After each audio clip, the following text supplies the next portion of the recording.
All right, automotive enthusiast friends, neighbors, pals, chums, mates, whatever you want to be called. You've done it again. You hit the play button on yet another... Kevin, another race-ready episode of V8 Radio.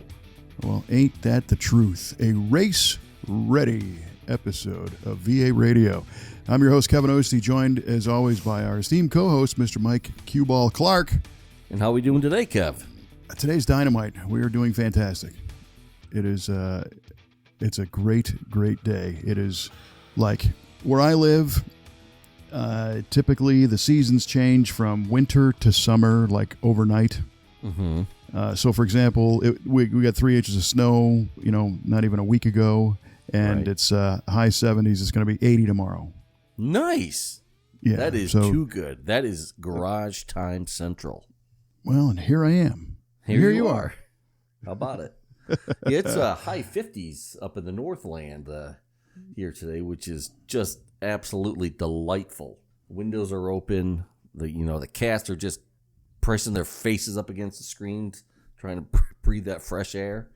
It's quite a sight. Yeah, no, it's nice. A lot of cool cars are out driving around, but I'm so ready for the springtime and the summertime and the season to start up again. I got the garage kind of tidied up a little bit. For sure.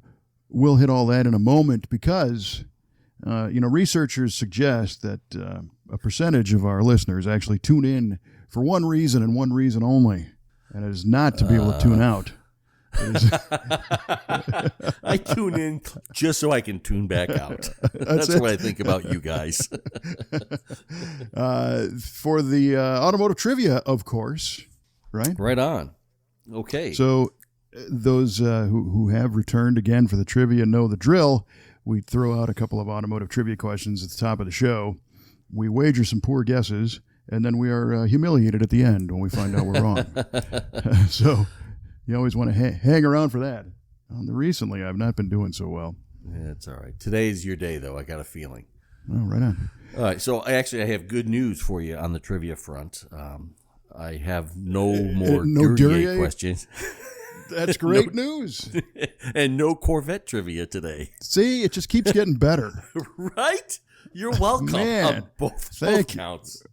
Wow. Just what a... Like Freddie Jones Band says, I'm already in a daydream. How about it? I love it.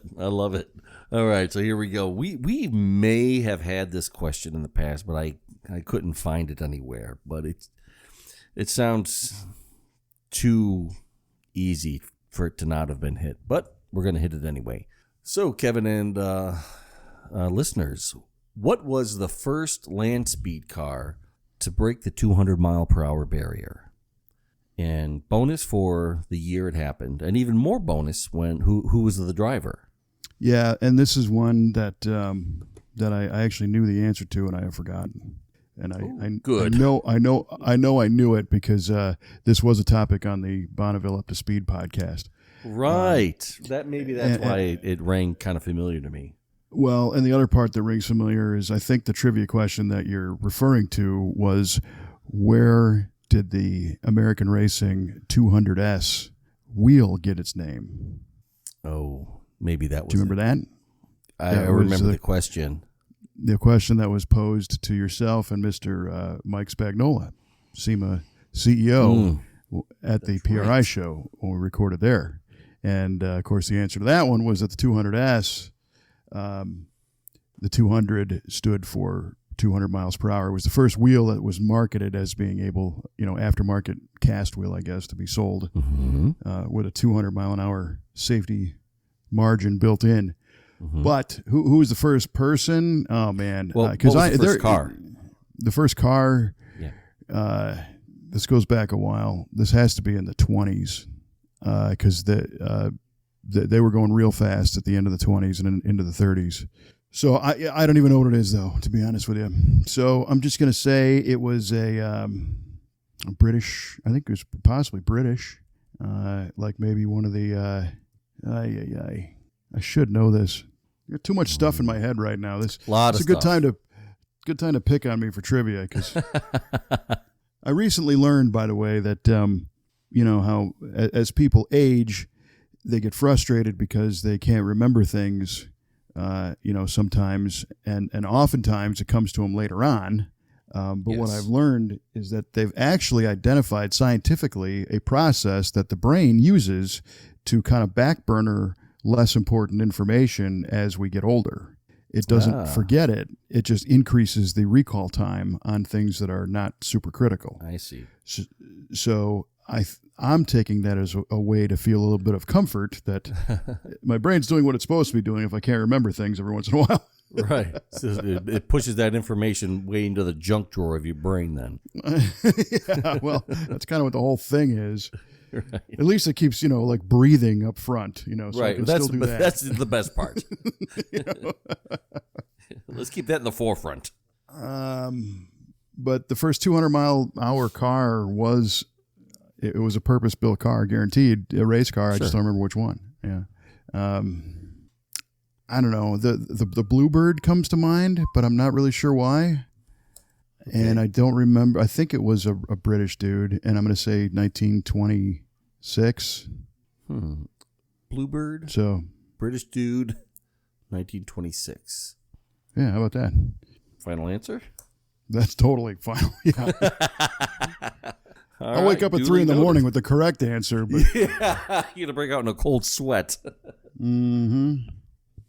All right. Well, I've got one for you. This one, actually, you could spin the wheel again. We got 2 on the wheel. Oh, okay. Let's see. We're going to go to door number 1. Door number 1. All right. Ooh, it's your lucky day. Oh, I can't wait. Our friends at General Motors have a line of vehicles that are named GMC, General Motors Corporation. Mm-hmm. One of the options in GMC vehicles was a tilting steering wheel, right? Common thing. Sure. What's the GMC name for the tilt wheel? I take it it's not tilt wheel. You could ask that. You could be.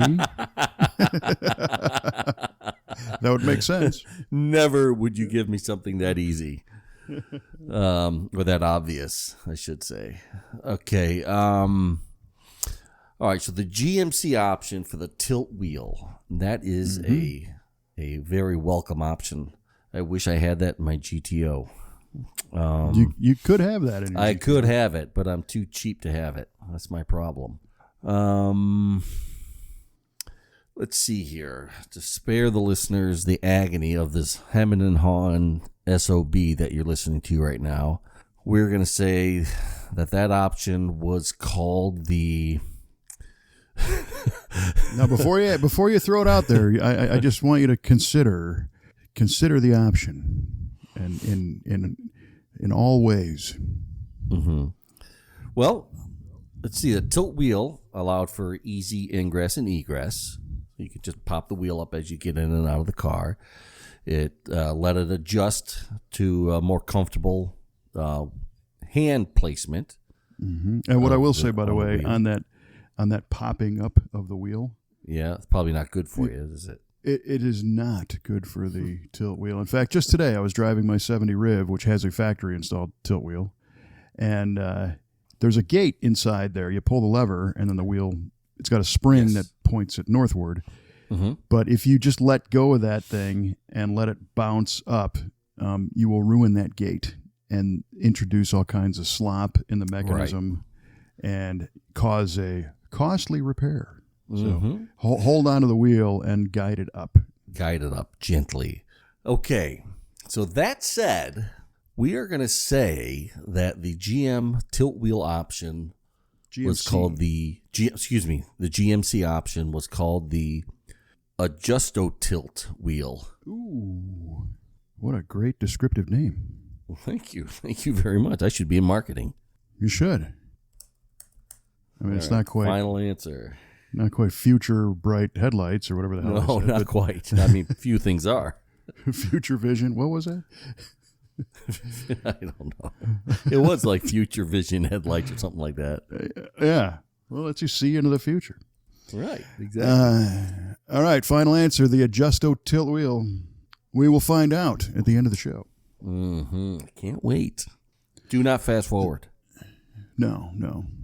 So here we are as 2024 is rolling along, and again, the time of year is starting to be conducive here in the Midwest, where I'm at anyway, to start to get the cars out.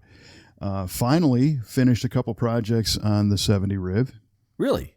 Got the front sway bar installed, the upsized ADCO front sway bar. Yeah. How has that affected handling? It's only been about 2 years for me to get that thing installed. Well, it's interesting because the kit comes with the sway bar and the saddles that hold it to the frame, and a set of end link bushings with an end link. And I had recently, in recent terms for this car anyway, replaced the original stock end links on the small sway bar before with a Moog design that I really, really like. And when you think of sway bar end links, you don't think that anything has changed. But what the people at Moog did, and I don't know if I can describe this accurately, but rather than have a long bolt and then right under the bolt head have a washer and then a rubber bushing, and then the bar, and then another bushing, and then a washer, and it makes a sandwich. They came up with a fastener that is like bell-shaped, and an insert into that bushing. So the bushing isn't a big, thick, rubbery chiclet kind of bushing. It's a very high diameter, dense material, but it's backed by a steel bell inside of it.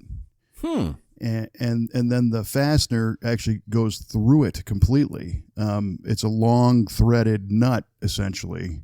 So the purpose of this is to reduce and maybe even eliminate all the distortion that happens to those bushings over time. Sure. So now they're supported through the middle with the fastener, and they got this bell-shaped support inside of them. And they're really nice. And I had put those on a couple of years ago, and I just took them off to change to the other bar, and they look brand new. I mean, nothing. Wow. So, but I ended up not using them because they didn't fit exactly right with the new ADCO bar. So I put the rubber ones on that came with the kit. So I'm kind of figuring out, if there's a chance or an opportunity to go back to the advanced design, because I thought that was pretty neat. That is cool. And in addition to the bar, I also added a new set of reaction rod bushings, which on these full-size GM cars, it doesn't have a lower A arm. It's got a straight lower arm and then a rod that goes to the front of the frame, and it keeps it from moving back and forth. Around front to back, right? Sure. And my bushings were shot, and I couldn't find a good set to replace them. It's not a parts store shelf item anymore, but our friends at Cantor Auto Products had them. And really?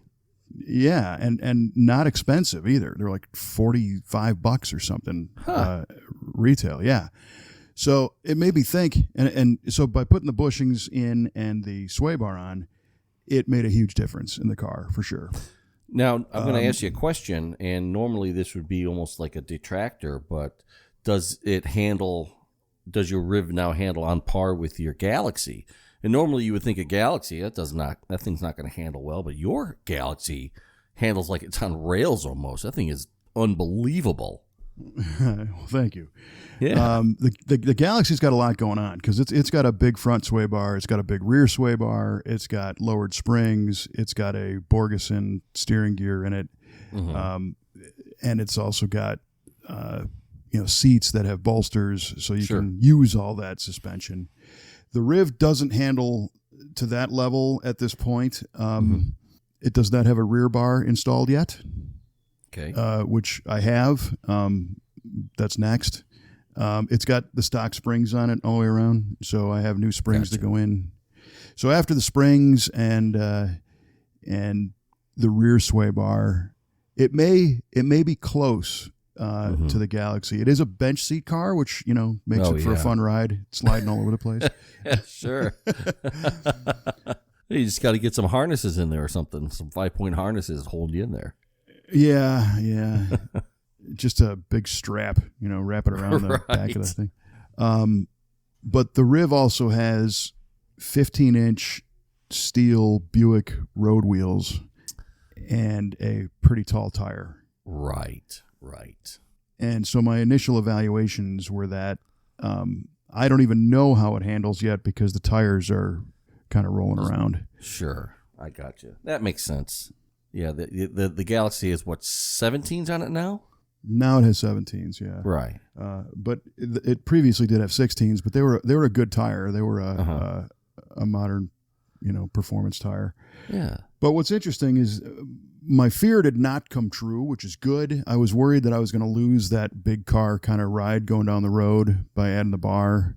But it going forward, the suspension acts exactly the same. It's only when it turns is when the lever action happens. So it's still nice and comfortable. But now, that car honestly had a problem with getting blown around on the road, even as big as it is. And it was a function of alignment and that skinny little sway bar that it had.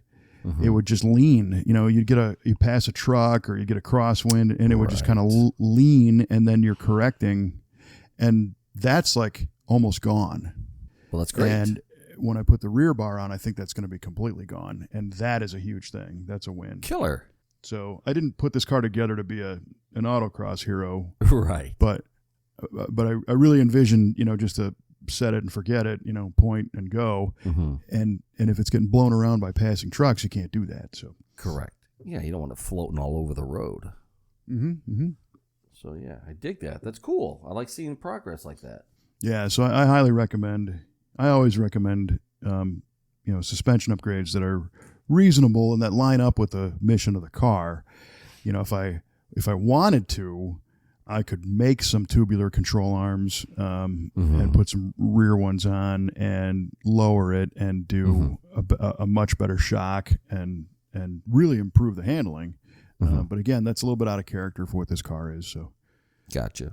That makes sense. Yeah. You can still enjoy it. You're not, carving up corners everywhere you go. So you just want to have a nice ride. Yeah, no, and it does handle very car, well. for Pete's sake.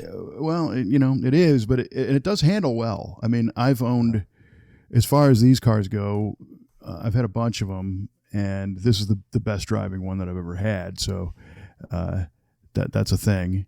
And we get cars in the shop at V8 Speed and Resto all the time, where people are bringing in stuff that have not only stock suspension systems on them, but they're all worn out. And I think people they have a perception that just because it's an old car, it's supposed to be all over the road, And Right. I think a lot of that comes from the marketing from a lot of new parts, because you see a lot of companies that are selling suspension parts, and the first thing they say is, "Oh yeah, the old junk, the car was all over the road."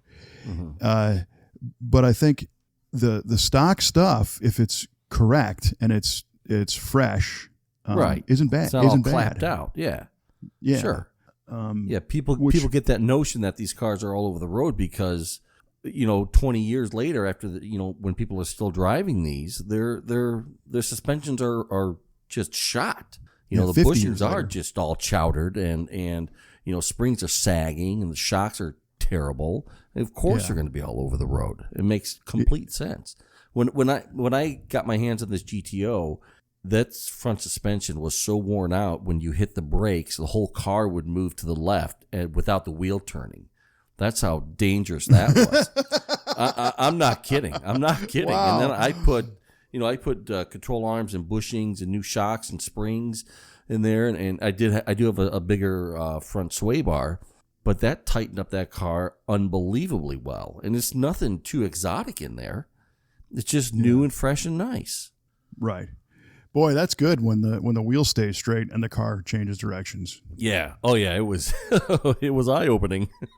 I remember when we got the Galaxy, our 62 convertible, it was a four-wheel drum original 390 car. It had power steering and it had power brakes, and somebody put a booster on it that was, I believe it was broken, but in the opposite way. It was like so touchy.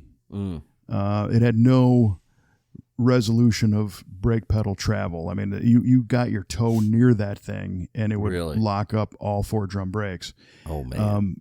And not only that, all the drum brakes were out of adjustment. And of course, the trick on drum brakes is, a lot of people tend to frown on them because they I don't know if they don't understand them, or again, they've been sold on that discs are just infinitely superior. But the size of the brake pad on a disc setup is nowhere near as big as the brake shoes on a drum. Correct. So when those things they first grab, a drum brake can grab like nuts. And when they're out of adjustment, one grabs before the other one. Mm-hmm. And when all 4 of them are out of adjustment, you get 4 different vectors of braking direction. Mm-hmm. yes. And that thing, I called it the dynamic lane change option, because you'd start to lean on the brake and the car would go right into oncoming traffic. I mean, it was crazy. Holy cats. Jeez. So I remember adjusting the driver front. It needed less grab, and the other side needed more grab, and it's this little dance you got to do to go around and get them all set, because internally those were all shot also. The cylinders are leaking, and the pads were worn different rates, and the drum was all glazed over. Yeah. But when I would step on the brake and it would move me into the oncoming lane, the steering wheel would move also, because it wasn't that shot. Because one side's grabbing more than the other, sure. Yeah, the brakes were steering the car, including the wheel. But in your case, no, the wheel stays straight and the thing just changes directions. That's it was really unnerving, let me tell you. Yeah, I did not care for that. That was the first improvement I did on that car when I got it. Like, if I'm going to drive this thing, I have to be able to not kill people. So, or myself. Well, and to a certain degree, on these cars that have the front strut rod bushings or the reaction rods, when those bushings wear out, you get a similar effect, because when you step on the brakes, the brakes grab and inertia pushes the suspension componentry forward. And the bushing is supposed to stop that, but if the bushing's gone, then you got some play there. And then when you accelerate again, all that stuff pulls backward towards the windshield again. And if those are worn enough, it will, like if you hit a bump, the car will change direction after the bump a little bit. It just points a different way because the suspension reset, because of those bushings. Mm-hmm. Gotcha. Yeah, let that be a lesson to you, kids. Get your suspension checked and fixed. Yeah, and so then you flip the coin, because if you have a very popular car like your GTO as opposed to the Riviera, many times it's more cost effective to just buy new arms that have better bushings in them and ball joints, and they're tubular, they got a better design, than to have somebody to disassemble them and then press out the old bushings and then media blast them and then paint them and then press in the new bushings. That's a great thing that that stuff is that popular now. Oh, it's huge. It's huge. But I'll tell you what, also, you just posted a picture on the Facebooks or on social media that has me seeing red, sir. Mm-hmm. Well, yeah, for a lot sure. of our viewers. That was pretty cool. What did we have in there? We had we had a Cutlass. We had a ZL1 Camaro. It's a 72 442 convertible. Mm-hmm. And then Trevor's ZL1 Camaro. Mm-hmm. And then the red 68 GTX that came in. That's a pretty cool car, dude. On the opposite corner is the 57 Ford Ranch Wagon Camry project that's in gray primer, but all the rest all of them are about the same color red too. They look really cool. Yeah, it was a nice shot. Yeah, that GTX is neat. Speaking of drum brakes and stock suspension, that owner wants that car to remain true to original form as possible. But really, he wanted everything to work. Yeah, so we're doing that 4-wheel drum brake maintenance and adjustment process right now on that car. That's what that's there for. Well, that's cool, man. Yeah, it is. I dig it. Yeah, when I saw that was coming in, I said, "Who? agree. I do like those, like a nice 68 GTX. Those are really cool cars. Yeah. So, yeah, good stuff. Yeah, and I think that is a 440 car too. It's oh, no kidding. Dang. Yeah, that's the whole deal right there. It's not a Hemi, but It's okay. It's next up for sure. 440s need love too. 440s are fast cars. Mm-hmm. Yes, they are. Oftentimes faster than the Hemi. Right, I've heard that. Yeah, I've heard that. So boom. In fact, and a sneak preview of an upcoming Muscle Car of the Week episode. Actually, nice. We're in the you heard it here first, folks. Yeah, we're in the process of doing another fun compilation episode. We have a few of these out already. We have the quickest muscle cars of 1969, and we have the quickest muscle cars of 1970. And this time we're doing 71. And nice. Yeah, it's pretty cool because 71 was an interesting year for performance because a lot of things happened in 71. It was the beginning in some states of emission control. It was also right on the cusp of unleaded fuel coming down the pike. So things happened and like a lot of cars lost compression for the 71 model year. They started to get detuned. And on top of all that, you had the federal gross versus net horsepower rating. That's right. So in 1970, a car's you could publish the gross horsepower, which was, I think the technical term was the engine as installed in the vehicle, but without any of the accessories that may need to operate the rest of the vehicle. Correct. Like no alternator, not running a water pump, so it's maybe not running an AC compressor, power steering pump. Yeah. And then the net rating was as installed in the vehicle with everything required. Mm-hmm. So put on all the stuff. So take the same engine in 1970 and then 1971, it lost a bunch of power for 71, even though nothing changed in some cases. Right. So like the Mopar stuff in particular, they were able to hold out and not change the motor for 71, but all the numbers fell down. Buick, I think Buick took compression points away for 71 in their 455. So it lost power and lost the rating. Yeah, I think a lot of GM engines did that. I think the Pontiacs did as well.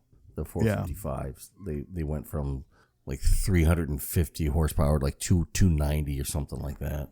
Yeah, but as far as this 1971 quickest cars episode goes, when we do these, I always start every one of these the same way and say, okay, friends, we're going to take a look at the top 10 quickest muscle cars from 1971 as reported in 1971 by some of the popular automotive magazines at the time. So these are all historical data.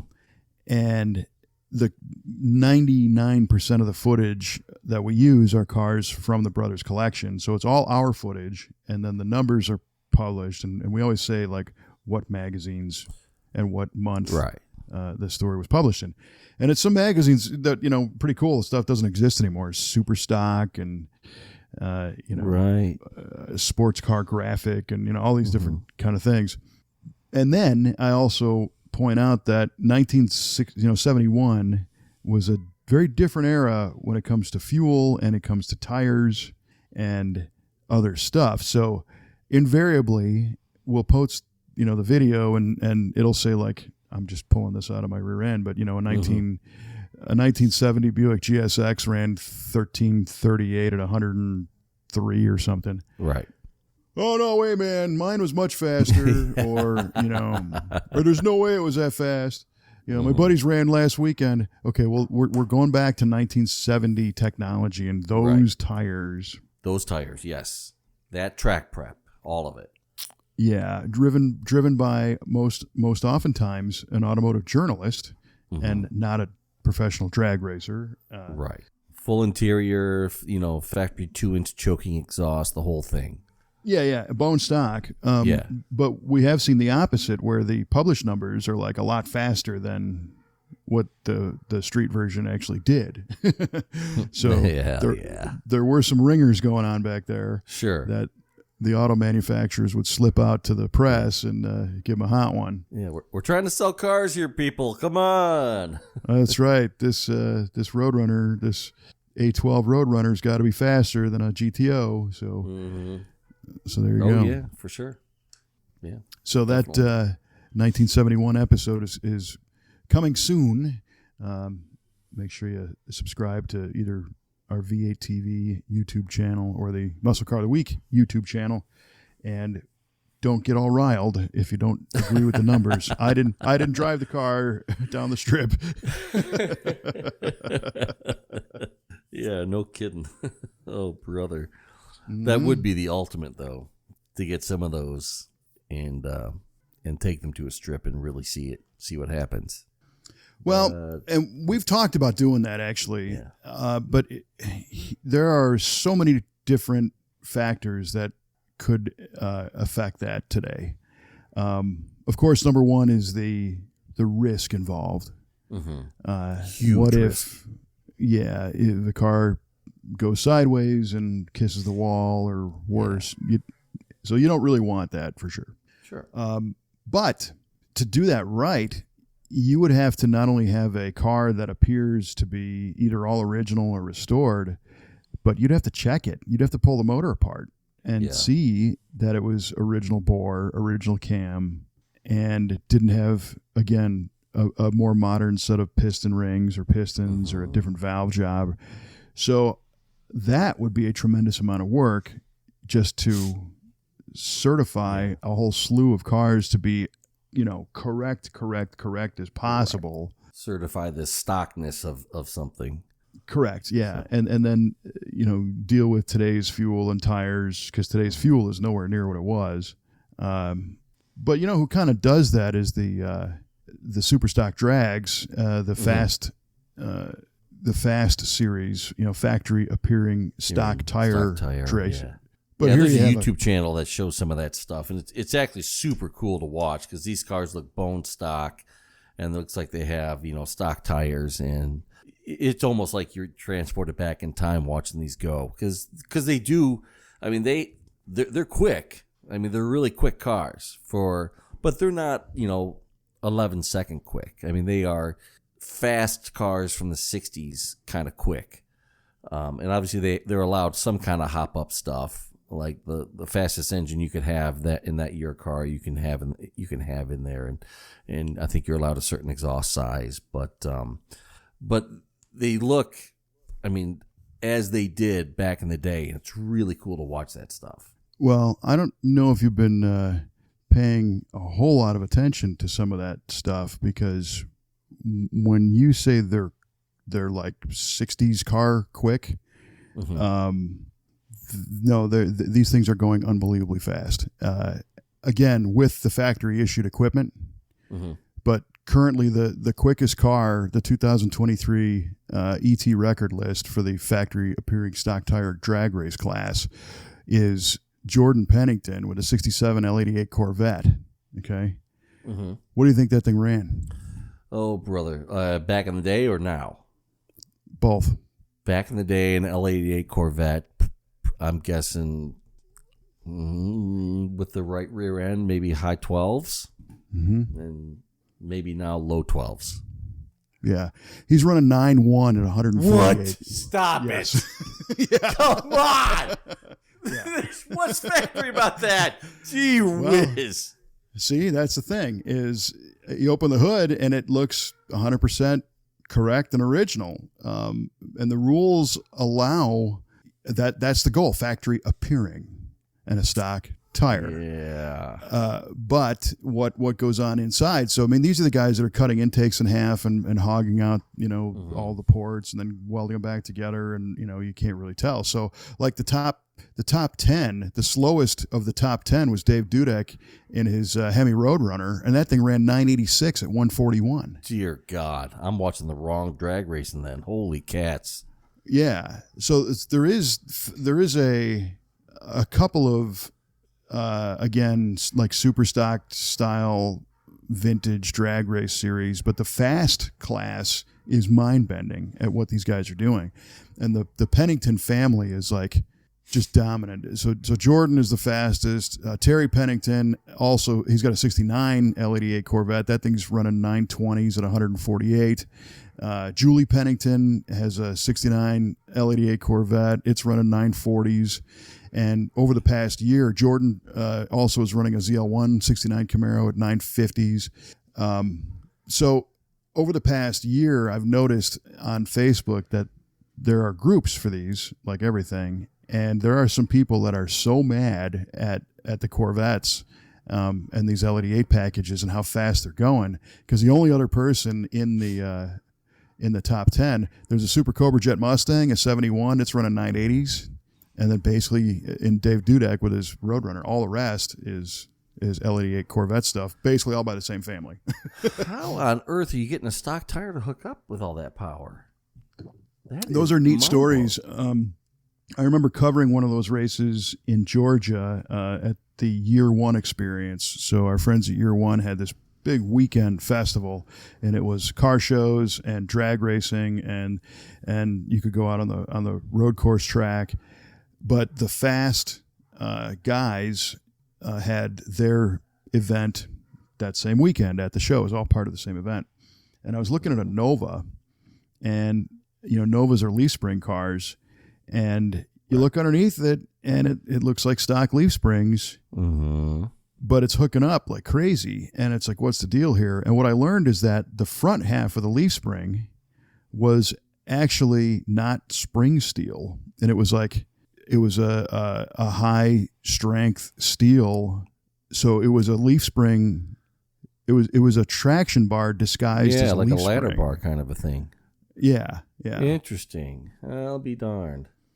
Yeah, so all the springing happened on the back half of the arch, and the front half just held the axle in place and planted the tires. So, wow, yeah, that's sneaky.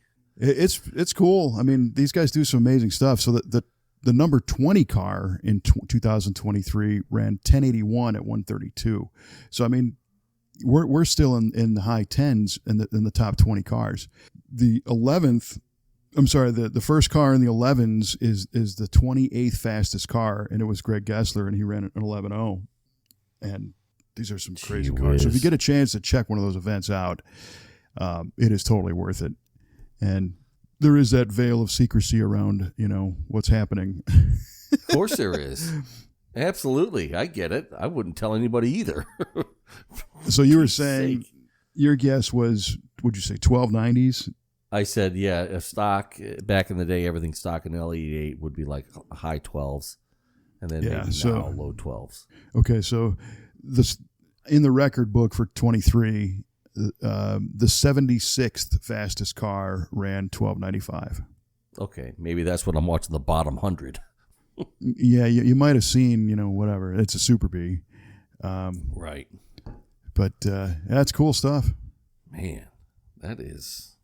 It's applying cool stuff. Applying max science to old technology, So the factory stock stuff, I think, is the ones that you might have been seeing, but the F.A.S.T. class is that's the crazy stuff.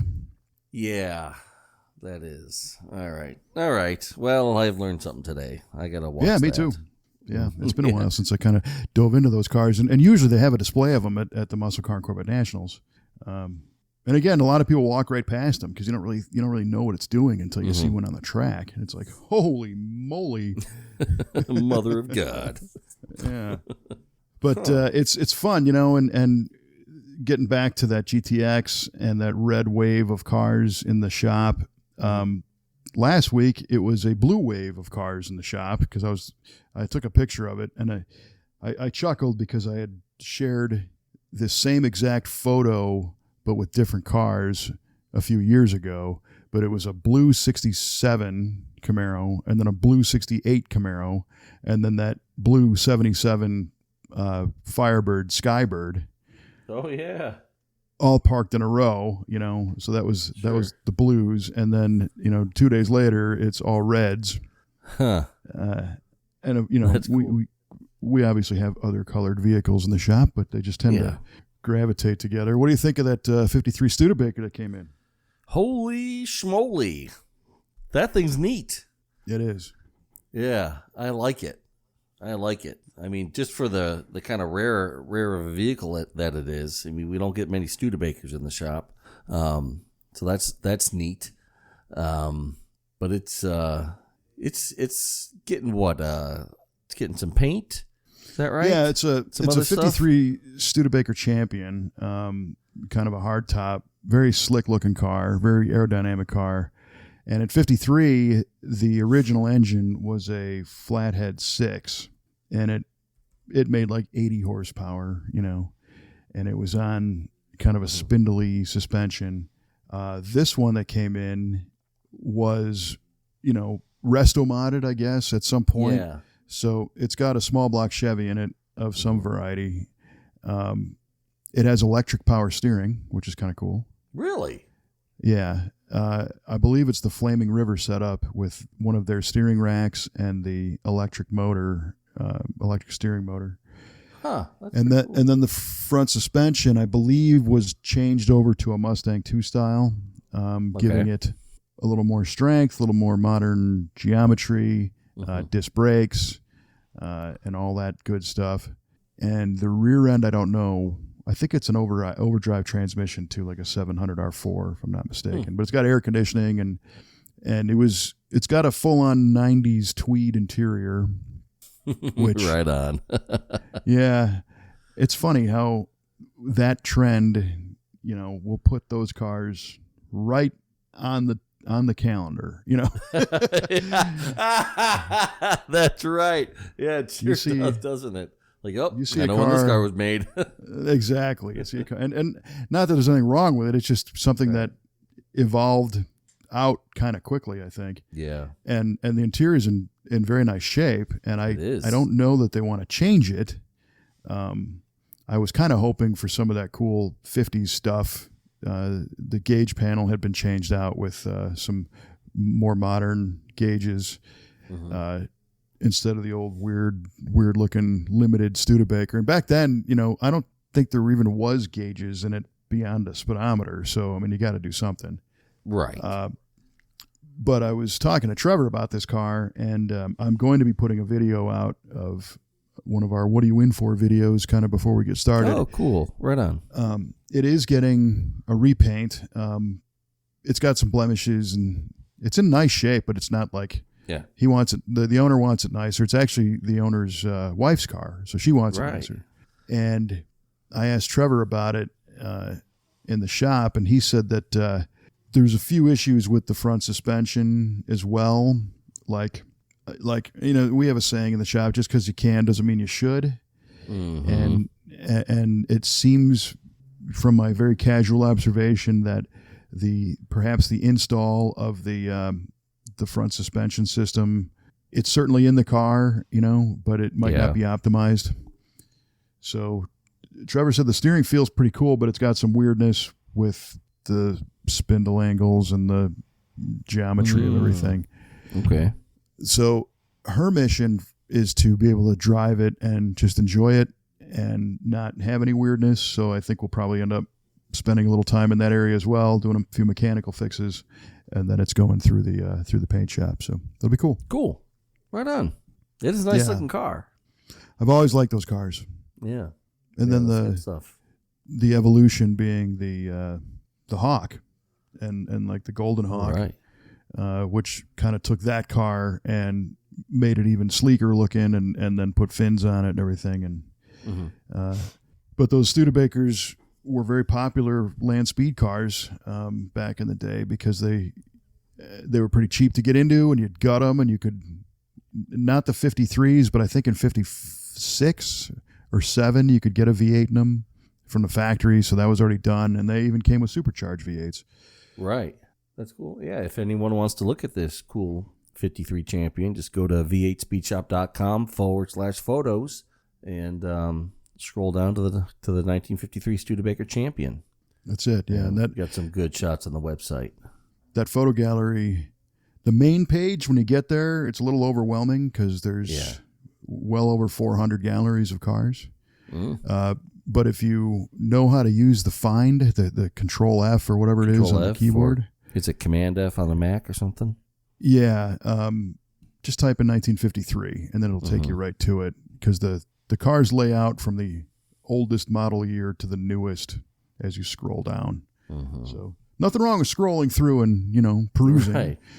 But if you want to get there right away, a little journey as you get to it. Well, I always get sidetracked myself. Yeah. Like, ooh, I forgot about this. Ooh, look at the 1940 Cadillac. How cool is that? Let's look at that. Well, exactly. It's like, oh yeah, right. And, I would like to have some kind of feature, like the old Krispy Kreme donuts sign that would light up when they had hot, fresh donuts. Like if one of those galleries would light up saying, hey, this has new pictures in it. So, here's what you should do. Create more projects. Right. Well, here, I have a new project for you now then. Rather than the hot and fresh now, you can just, as soon as you put a new photo gallery in, an email gets sent out to everyone on your email list to alert them, hey, new pictures, check it out. Wow. That's a pretty good idea. They get updated every other day. Well, that's a lot of emails then. People are coming to the site. You're going to get a lot of traffic, babe. Did I say I should be in marketing, or did I say I should be in marketing? There you go. We do that now for that email list. Whenever we add when a new car comes in, we put a new gallery up. I usually include that in the newsletter update so people can check it out. But that's not a bad idea. Maybe to just throw a few of them in and just say, hey, if you haven't checked these in a while, they've all been updated. I'm an idea man. What can I say? For sure. I know you are, man.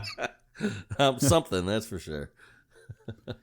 Well, it's going to be a big week going forward, because we've got a neat one that's just wrapping up, that 68 442 on the chassis, the Roadster Shop chassis with the LS3 and the TKX 5-speed. Yeah. Great driving car. And it's getting ready to go home. In fact, the owner is going to pick it up. His plan was to pick it up in our shop, just fly in and drive it to Florida. So, wow. So we'll see how that goes. That'd be cool. Yes, we will. Do we know what day he's coming in? Is he coming in next week? He's supposed to be coming in this coming week, I believe. Ooh, man, maybe I'll be there. Possibly. Yeah. So those trips are always, we love it when people come in and drive their cars home. I mean, that's why we built them, especially long distances. But there is a little bit of a dialogue we like to have with the owner to say, look, here's all of your stuff and your information and things to make sure they know everything they need to know about the car. But then please let us know, when you get somewhere, so that you don't just drive off and we're all staring at the phone saying, did we make it? Yes. Could you please text us when you get home? That's it. Just to make sure the ride went okay. And it seems like no matter what, if you do a complete build on a car, we try to put 500 miles on them before we send them home. Yeah, for sure. Just to make sure that things are dialed in, and if something loosens up, we get it tight or whatever. But it seems like those efforts are in the best intent, but things can happen. Things can loosen up on mile 501. Yes. So we like our customers to know that we're here for them. If that happens, just let us know. We'll figure out how to get that taken care of. So yeah, for sure. And it has happened, and we have been there for our customers.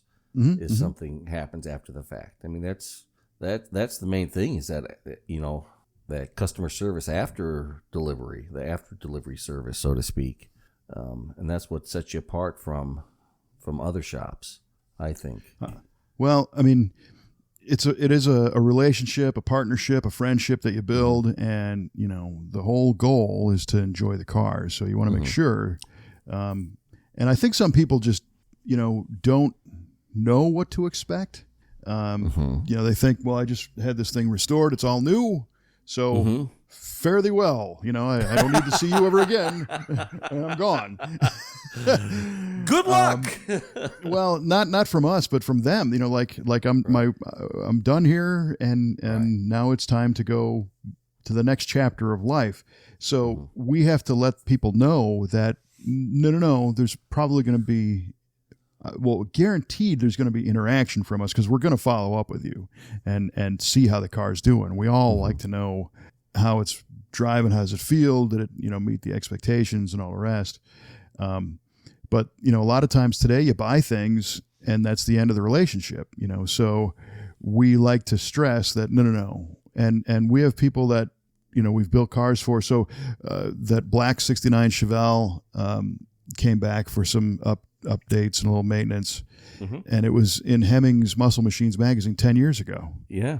And we talked to that owner, I don't want to say all the time, but fairly often, and just touch base and how's it going? Or he'll send us pictures from the latest car show. He just won another paint trophy or whatever, which is cool, That is cool. And I saw that. That was the first car I had ever seen when you had brought that out. You and Kelly brought that car out to, I believe it was either World of Wheels or... That was a McCacken car. Was it a McCacken? Okay.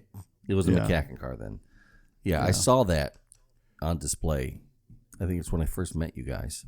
I thought the first ones you saw were the Rowdy Firebird and was that not the same Reloaded. Year? No, Rowdy and Reloaded were next to each other. Oh, okay. At the same time at that show. So that was the 69 Firebird and the 68 Camaro. 68 Camaro. And then I think the year after that maybe was the black Chevelle. Okay. It runs together. Well, it's amazing that it does. It's really cool that it does. We're fortunate we've been able to do a lot of really cool cars. And I alluded a little bit on a previous episode about our timeline of, kind of historic moments that I put on the website. And I don't know if you had a chance to check that out yet, but it's pretty neat. And my problem is trying to figure out where to draw the line, because I consider a lot of things, we got milestones of, the facility and the cars and media and events and shows and everything. And it's a lot of stuff. But that timeline's been pretty cool because it's allowed us to mentally contextualize and go, oh yeah, that was before that one. And this is after that one and all that stuff. But that Rowdy Firebird is still in Australia. And, is it? Yeah. The guy in Australia watched the build series and ended up buying it and shipping it there. And last I heard, he's having fun with it. So it's cool. Well, that's cool. That's what it's all about, man. I'm glad it's getting used. Me too. So when's the GTO making its, has it made its 2024 maiden voyage yet? Or it has not quite yet. I have started it a few times just to kind of hear it run. When, I miss it, I'll go out and start it up and let it warm up a little bit. But I have not driven it yet in 2024. But that's coming up soon. So probably this week. The weather's going to be super nice. There's really no salt on the roads anymore. We've had a little bit of rain to wash everything clean. So yeah, it could be maybe right before I come down. I don't think I'm driving it down this time when I come back to the shop. Maybe next month. But just things are just a little unpredictable with the weather. So things can happen. God forbid there's a snowstorm when I'm down in especially further north. But I'll tell you, like the next 5 days, 72, 74, 80, 63, 50, 62. So we're going to have good weather here. You should do it. Shush. I don't need that kind of pressure. Well, because I want to so badly. Well, everybody start texting you. Yeah, do it. Yeah. Oh man, I really want to get cruise control before I drive that back down, because I've learned that I am spoiled on cruise control. What you need is a yardstick. Yes. Just from the front of the seat right to the gas pedal. That'd be perfect. Yeah, it works. I bet it does. You just got to calibrate the length, a little bit. So bring a piece of sandpaper with you. Yeah, I have like a 70 mile an hour yardstick, a 60 mile an hour yardstick. You just have it written on there. I'm already thinking about this. This is great. Yeah. Innovate, man. You should be in marketing, sir. That's a terrific product. I should.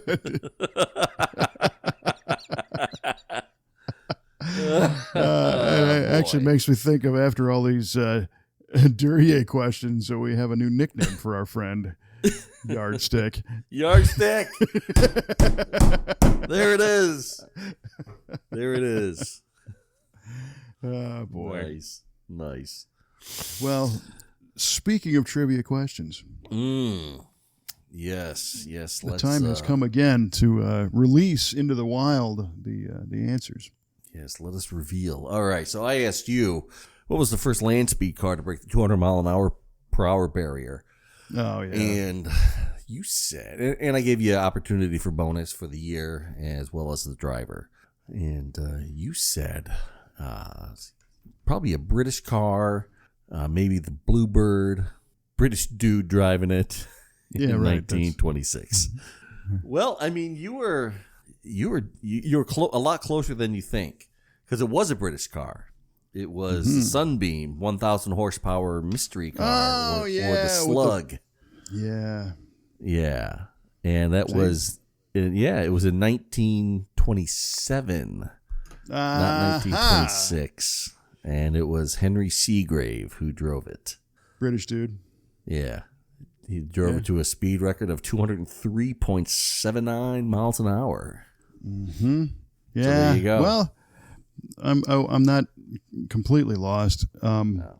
I know that there was a neat back and forth of U.S. versus England on land speed, all the way up to Mickey Thompson going 400. So over Sir John Cobb. But cool stuff. Great question. Yeah. And it was also at Daytona Beach, by the way. Yeah, I do remember that now. It was not at Bonneville or Mirage. Very cool. All right, well, I lost. Here's one for you. So the question was, what was the GMC tilt wheel called? And your answer was after consideration of what the tilt wheel does, it provides, what'd you say, convenience and comfort. Convenience of ingress and egress. Right. Egress. Right. The egress sisters. So the correct answer, well, you said the Adjusto tilt wheel, which is a great answer. But it was actually the Comfort tilt. Comfort tilt? Well, son of a gun. So close. I mean, that's close. We were both close. Yeah, we were both just dancing all around it. At least I got the Comfort word tilt in there. And you said, it's for comfort. And I'm thinking you might get this. Oh, my God. I would, I would quit the whole podcast business and just go out on a high note if that were the case. I pulled that one out of the keister. Man. Yeah, dare to dream, right? That's what our listener has to look forward to, is someday when you get the trivia question right, it's over. So I can quit this damn thing. That's right. Go out like Michael Jordan, just right on top. That's right. Like the Calvin and Hobbes comic strip, the number one strip in the world, done. That's right. Yeah. That's great. Oh, man. Well, by the way, that was a good question. So now my wheel is down to one remaining unless I refill it somehow for next time. I'm sure you'll figure a way to fill it. Yeah, we'll see. Tune in next time to find out. And like always, if you find that you enjoy these topics and want to see the cars we're talking about and whatnot, you can subscribe to this podcast. You can always go to v8speedshop.com, sign up for that email newsletter, go to V8 TV on YouTube and click subscribe over there. Go to the socials. You pick it. We're probably there somewhere. And we try to put different stuff on the different platforms too, so it's not like the same picture all the time, depending on the platform. Although the picture you were talking about the red muscle cars in the shop, that's everywhere. Same shots everywhere. Right. So you won't miss that. Great shot. It should be everywhere. Yeah, I think that was Trevor's photo. So. Oh, cool. Right on. Yeah. Way to go, Trevor. Yeah, he was doing some weekend work on his car and texted that over saying, check it out. So we invite you to do the same thing. Check it out. And that's about all I got. Anything else? No, man. Just all right. Looking forward to another awesome car season. Heck yeah! Let's get this show on the road. So for Mr. Mike Q-Ball Clarke, I'm Kevin Oeste, reminding you that 200 was a barrier. It was soon broken, and that ping pong of U.S. versus England was a fun one. You can learn more about that on the Bonneville Up to Speed podcast. Got a new episode of that coming out. And don't forget that other muscle car of the week as well, man. We're just hawking all kinds of stuff here today. Boom, bam, pow. And thanks. That's it, man. So thanks for listening to V8 Radio, and we will see you next time.